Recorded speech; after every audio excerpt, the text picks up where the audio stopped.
And so the name of our center here, Living Beyond Limits, I think speaks to something very deep inside of each one of us. Something within us that knows that we can step beyond our limitations. That we can step beyond limitations of the past. That we can step beyond limitations of our upbringing and of what society tells us who we are and what is possible. We can step past those old ideas that we were raised with about what was possible, old ideas and beliefs of all different sorts we can step beyond.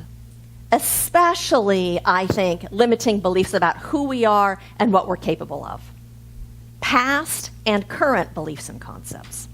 And so when we came up with this name, Living Beyond Limits, really that's what it was all about. That name stands for us stepping beyond our self-imposed limitations.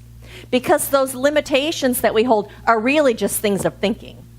They are really just thinking ways in our minds and beliefs that we have. So it was about stepping beyond our self-imposed limitations, stepping beyond any ideas that keep us small, and that keep us stuck, and that keep us from living the life of our dreams and the life that we want to live, and from living the fullness of ourselves. And so it was about stepping beyond that small self and those limited ideas and stepping beyond our ego identification and stepping into an infinite realm. Stepping into that realm of the divine where all possibilities exist. Because as spiritual beings, and because we are incarnations of that infinite one, we are never limited. We are never limited by our past. We are never limited by what we've done. We are never limited by what we have believed in the past or what we've experienced, those ideas and beliefs. In fact, we, each and every single one of you, were designed for success and designed to prosper and to expand and to grow and to ever become more and more of who you are in potential. We're designed for progress and designed for unfolding.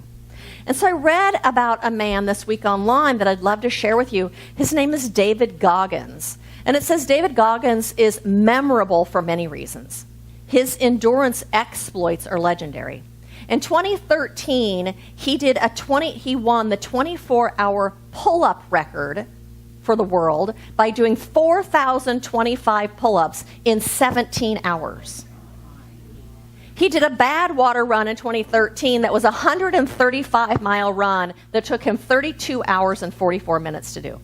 Can you imagine running for 32 hours? In 2008, McNaughton Park 150-mile run, he was the first overall in 33 hours. He won the Kona Ironman World Championship. He did a Gold Rush 48-hour run that was 203 miles, and the Ultraman World Championship of second overall. He also completed countless other endurance races. However, there is much more to David Goggins than his endurance accomplishments that captivate the imagination. One, his size. He's over 6 feet tall and muscular. His background, 13 years in the military, most of it as a Navy SEAL. His work ethic, waking up at 3 a.m.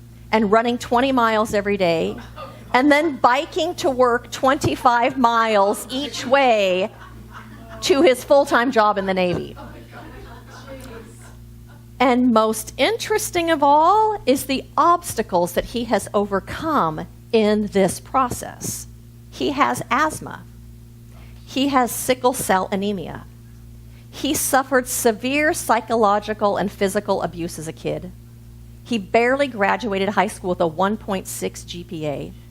He was obese, 100 pounds overweight, and got fit to join the Navy SEALs. He suffered from an undiagnosed congenital heart defect, a hole in his heart, meaning his heart was only capable of functioning at 75% capacity, and he since has had surgery to repair that. Is that amazing? Is that overcoming some obstacles? You know, Emmett Fox, who was a unity minister, says, there is no reality in lack. There is no power in time or conditions to make us old or tired or sick. The new thought movement, of which we are a part, comes to us and says, you are not locked in a prison of circumstances. You are not chained in any dungeon. In the name of God, turn the handle and walk out and be free. Build a mental equivalent of freedom, of vibrant health, of true prosperity, of increasing understanding and achievement. Build it by thinking of it, by having faith in it, and acting the part. And the old limitation equivalent will gradually fade out, for the door is unlocked, and the voice of God in your heart says, be free.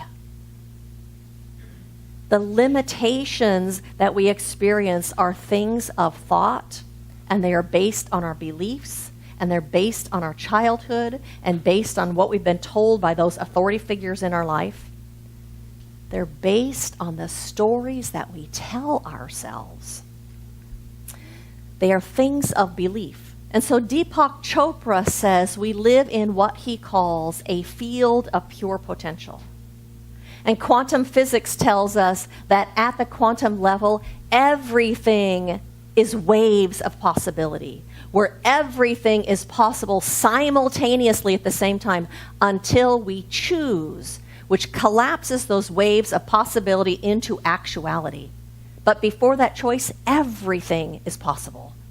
Ernest Holmes says, we think into a universal mind of limitless possibilities. So we live in this infinite, boundless realm, and our thinking and our choices and our beliefs and our stories are the thing that determines what it is that we experience. The title of my talk today is Fact or Fiction, and I'm talking about how we tell ourselves those stories. We tell ourselves the stories that we are limited, that we are somehow not enough, that we are broken, that something is wrong with us, that our families didn't do this or didn't have that, therefore we will never have it, or that we're too old.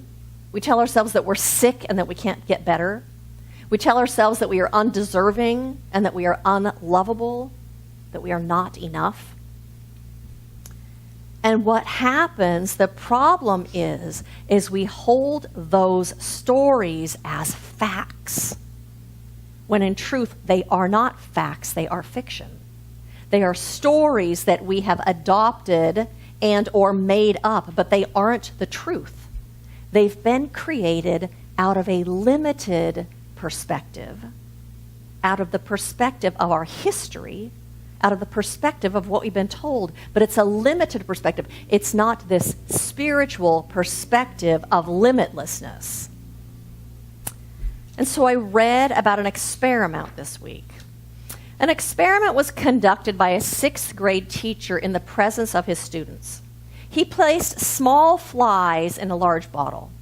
Then he placed a very transparent glass screen on the top of the jars, so the flies could see out to the open sky and the regions beyond the lid of the bottle. But, ooh, God's calling. I think that might be my phone, actually. Wow. I will go on. So the flies could see the open sky and could see out of the bottle beyond the lid, but not know about the screen or see the screen. And so what happened during the school year, they could watch the flies fly up to the top of the jar, and of course they'd hit the screen and they'd fall back. This went on for week after week and month after month, and because of the very short lifespan of the flies, generation after generation were born in that bottle. But during the last week, the teacher removed the screen. The flies would then fly up to where they were even with the rim of the jar, where the screen had previously been, and fall back down even though the screen had been removed. Although this experiment was conducted during only one school year, the flies went through many generations with only 1 year because of their short lifespans. And in those few generations, succeeding generations had observed their fathers and mothers and had determined that it was impossible for them to go above the top of that jar. However, during the last 2 weeks of the year, a few flies reached the rim of the jar and would just crawl around the edge. And then 1 or 2 might try to fly away, but the rest would simply stay below the rim of the jar at the level they were accustomed to. The flies that flew beyond the top of the jar knew there was something higher, that there was something beyond the top of that jar, and they simply refused to accept the limitations communicated to them by the failures of the preceding generations.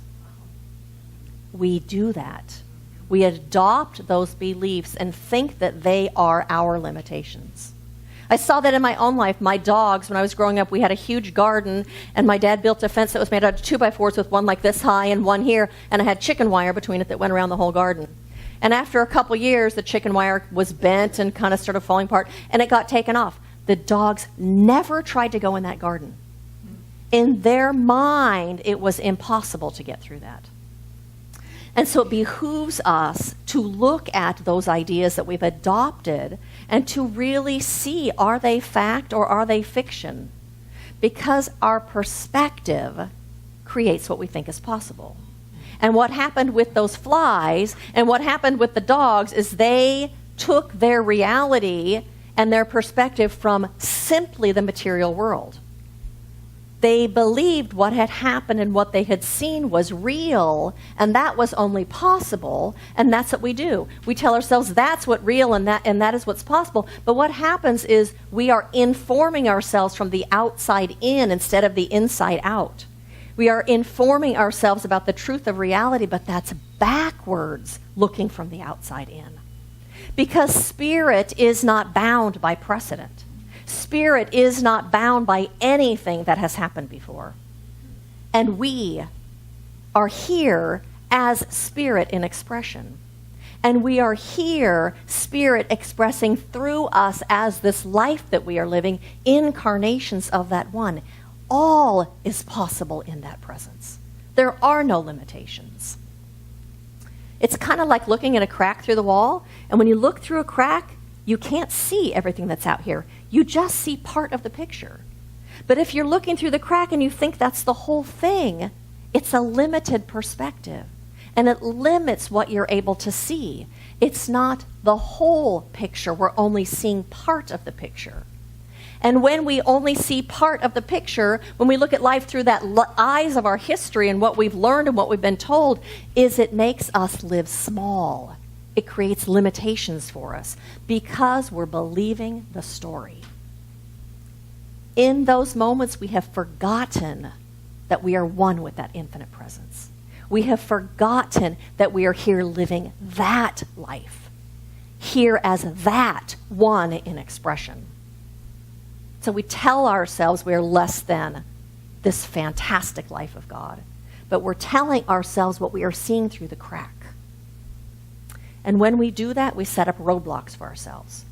Roadblocks between us and the job that we want, roadblocks between us and the wonderful relationship that we want, roadblocks between us and our vibrant health or our abundance, all based on those beliefs.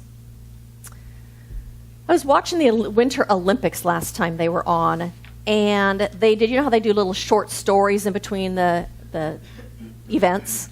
And they were telling a story and doing one of those things about the history of women's ice skating. And so in the early years, is all they did for ice skating was figure skating for women. It was the only event in ice skating for women. And it was judged on beauty and form and appearance. There was nothing in it based on athleticism. That was not a factor. And it was actually believed at that time that women could only do one rotation in a spin. That's what they believed they were capable of, and that's all that was possible. Is that ridiculous? Yeah. Today we see these ice skaters doing triple axels and spinning 3.5 times and doing a salchow where they spin 4 times in the air. But it took a change in consciousness to step outside of what they thought was possible. It took a change in consciousness, and now we see them doing snowboarding and downhill slalom and the bobsled. And did you see last year those women skiing backwards off of those jumps and doing flips and jumps backwards? Wow, that's some expansion since women started ice skating in the Olympics. But it took that change in consciousness, reaching out into that untapped potential that was always inside of them. It's not like that potential wasn't there. It was always inside of them, but it took discovering it. It took uncovering it. It took accessing it. But we have to have the change in our thinking before we even try to access it. Then we reach out into that untapped potential. That potential was always present, like electricity has always been present. You know, Benjamin Franklin did not create electricity, and he didn't even discover electricity. What he did was he proved that electricity was available to use. We all know that story of him going out into a lightning storm with a kite and a string with a key on it. And he's famous for that. He proved that electricity is available. Like Benjamin Franklin, we prove that boundless potential is available by accessing it, by reaching out, by opening ourselves and availing ourselves to it. Benjamin Franklin availed himself to the idea that electricity is present and available for our use by being present to it, by showing up for it, by saying yes. That's how we access the potential of the universe. And we do it also by remembering who and what we are, incarnations of the infinite potential of the universe, incarnations of that one life. And we do that, and we read, and we study, and we meditate, and we know it, and we do that until we viscerally have a visceral understanding of it. So it's not just in our heads. We also eliminate the word impossible from our vocabulary. I invite you to do that. Remove the word impossible from your vocabulary. We tell ourselves, when we start telling ourselves those stories like we don't deserve, or we're never going to be able to, or we don't have, or we're not enough, you say, oh, the big O with the red circle through it. Oh, that is not a fact. That is fiction. Oh, you're telling me a story that is based on the past, but is not the truth about today and what is possible today. And so we replace that negative thinking with affirmations that are the truth. Things like, I am capable. Will you say that after me? I am capable. I am an expression of pure potential. I am an expression of pure potential. I am an incarnation of the infinite. I am an out-picturing of boundlessness. I am an out-picturing of boundlessness. I am limitless. I am limitless. I am free. I am free. I am living beyond past limits now. I am living beyond past limits now. We tell ourselves the truth instead of listening to that story that we hear in here. And like I said, reading the inspired writings of people who have seen beyond this physical realm into that infinite presence, we read that stuff because it stirs that inside of us that we already know. It wakes that up so that we can resonate with that. Read the writings of Ernest Holmes and Eric Butterworth and Joel Goldsmith and Emerson and Deepak Chopra and Emmett Fox. And what I love to do is when I read that, I find one idea that really speaks to me, one idea that kind of resonates, and take that one idea into meditation and contemplate that one idea and repeat it to yourself and sit in that until your whole being starts resonating with that truth so that it's not just an idea. Awaken that inside of you. In Revelations 3:20 it says, "Behold, I stand at the door and knock. If anyone hears my voice and opens the door, I will come into them and eat with them, and they with me. Behold, I stand at the door and knock. We open ourselves through that contemplation and through that reading and through that meditation and through that prayer, so that that one can come in and make home in us and can come forward from our depths and make home in a greater part of ourselves. And so my invitation to you is to affirm the truth when you start telling yourself those stories of limitation. There is no limitation in the divine, and I am the divine here incarnate. Tell yourself the truth. Meditate and read and pray and contemplate that one idea that resonates with you and allow it to make home inside of you. Discover who you are and what you are through that spiritual practice. And then you will really be living beyond limits. And then you'll be living a life of freedom and living the expanded life that you came here on planet Earth to live. And so blessings to every single one of you on this path of your own unfolding and your own ever stepping into your greater yet to be and giving way to your own divine self. Blessings to all of you.